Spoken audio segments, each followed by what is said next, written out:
For my method, you will need a few tools. Most of these you already have at home. And some of these things, everybody who does FPP uses some version of them, and some are unique to my approach. But I do recommend go ahead and gather all of these supplies and get them together as we start out this tutorial series. And then you can decide which ones you want to use going forward. Obviously, we need a pattern, so we're going to start with that. For this video series, I'm going to use this pattern that I created. Here's a better version of it.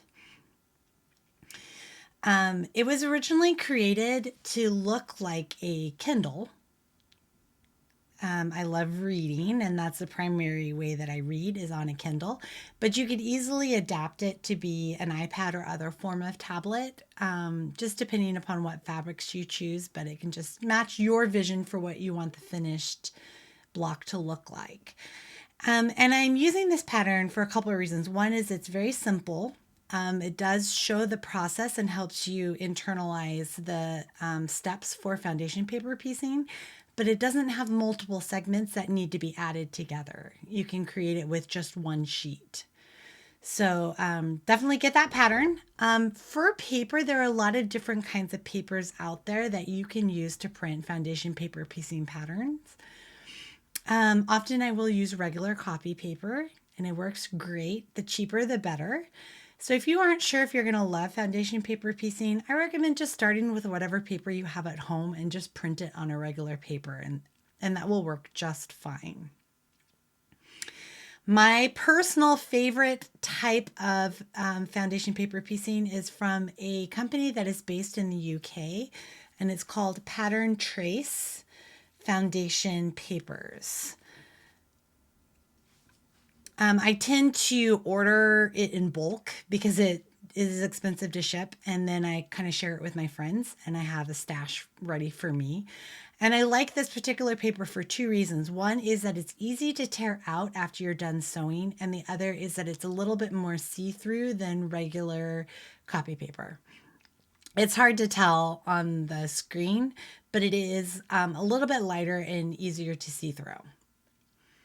Here in the US, they also have a few popular brands. Not mentioning any names, but there is one brand that actually looks very similar to newsprint, which is a super cheap paper. So if you use that brand, honestly, I recommend just buying newsprint because it's a third of the cost. There's another popular brand, which is June Taylor Foundation FPP sheets. It's very light. It's very easy to see through. It's honestly one of my personal favorites if I buy something here in the US. I do find it a little bit more difficult to tear out the papers after you're done sewing than the pattern trace sheets, but it does come out and it's fine.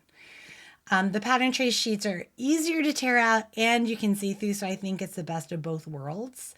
But just use whatever you have at home to start with. For my process, it helps to make things easier if you have colored pencils. And you don't need a lot of different shades, but it just helps to kind of color in and help you remember which fabrics are going to be in which part of the pattern. Don't recommend using crayons because if you iron your block, it's possible for the crayons to melt and ruin whatever they are touching. So colored pencils, I haven't had that problem with. And a number 2 pencil or just any regular pencil or pen, because there are times when you need to sew into the seam allowance, and often on patterns those lines aren't drawn. So if you mark them ahead of time, it's just another thing that makes the process easier before you even start sewing. So I use a number 2 pencil. Whatever pencil you have at home or a pen is fine. And you are going to need a ruler that has a 1/4 inch mark. And it's because during the process, you're going to need to set your 1/4 inch seam allowances. Whatever you have at home that's smallish and easy to use is fine.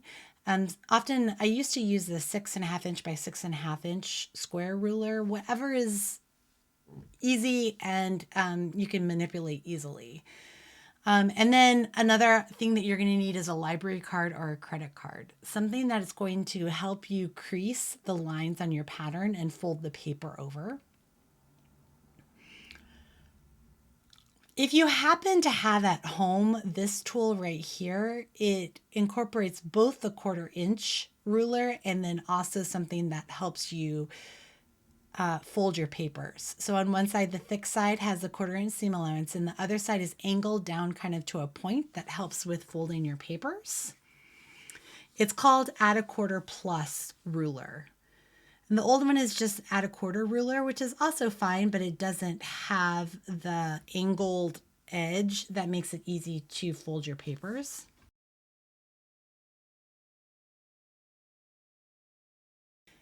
So for my method, I tend to use glue occasionally for the very first piece that you put down, and then occasionally on other pieces. And it's just to baste it in place.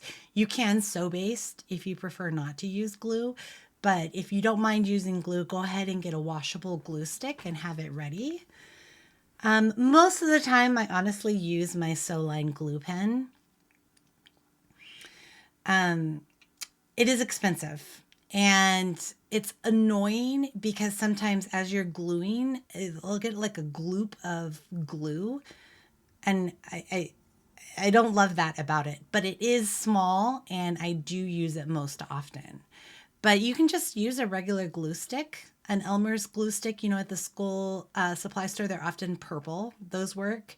These two are great. They're from Daiso.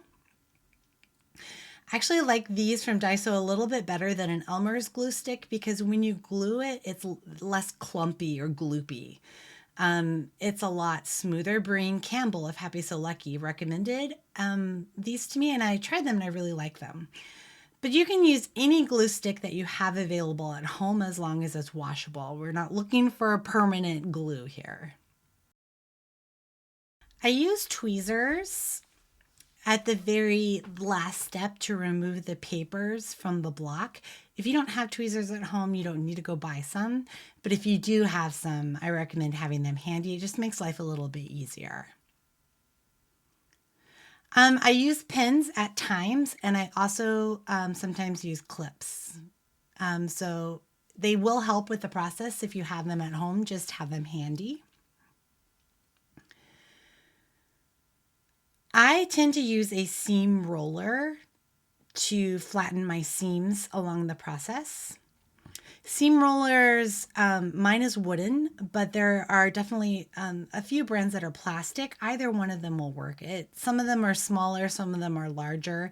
It doesn't really matter for our purposes. If you don't have a seam roller at home, and you're not sure if you want to buy one because you're not sure if you want to foundation paper piece in the future, then I recommend just using an iron because the iron will work just fine. If you print your pattern on an inkjet printer, you'll have no problems ironing. However, if you use a laser printer at home, you do need to be careful because laser printers, the ink is set with heat. So if you iron the ink side of the paper, sometimes the ink will transfer onto your iron plate, and then when you iron fabric, it can transfer onto the fabric. So if you're careful to only iron the fabric side of your pattern as you go along, you'll be fine. So if you don't have a seam roller, use an iron. And if you have a laser printer, just be careful that you don't iron the ink side of the paper and accidentally transfer that onto another piece of fabric. I've done it. I did not enjoy the experience, so just wanted to pass on those words of wisdom. You will need a rotary cutter. Mine is ergonomic, so it's shaped a little bit differently. But any rotary cutter will work just fine. If you end up doing foundation paper piecing a lot, I do recommend getting 2 rotary cutters because when you're using a rotary cutter for FPP, you're often cutting through paper and that makes your blade dull quickly. So I actually have labeled this one FPP and I know it'll be a little bit on the dull side. And then I have a different rotary cutter, exactly identical, that I use when I'm just cutting fabric. So it's sharper and the blade lasts a little longer. And I think those are the major tools. Oh, one more that I forgot to mention. You will need a cutting mat surface near you.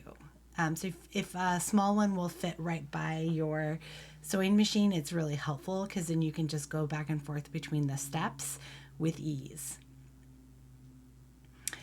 During my video tutorial series, you'll notice that I occasionally use a light box. Some people call them light pads. People have different terms for that. But I will use a light box for the purpose of teaching you, but in real life, I almost never use it for foundation paper piecing. So as you watch the tutorials, if you feel like it's helpful, you can go ahead and grab one and use it. But if you don't, you can just do it without, which is the way I do. My light pads are pretty cheap. I got them on Amazon. I didn't really invest in one of the light boxes that are specific for quilting, and it works great for me. So I hope everything's pretty clear. And I just recommend gather some of those things together, get them ready. And again, use what you have at home. Try not to buy new things until you're sure that you like foundation paper piecing. And then as you go through the process, if you like it, you can accumulate the other tools you want. But my goal is that more people will get addicted to FPP and find the process easier through this series.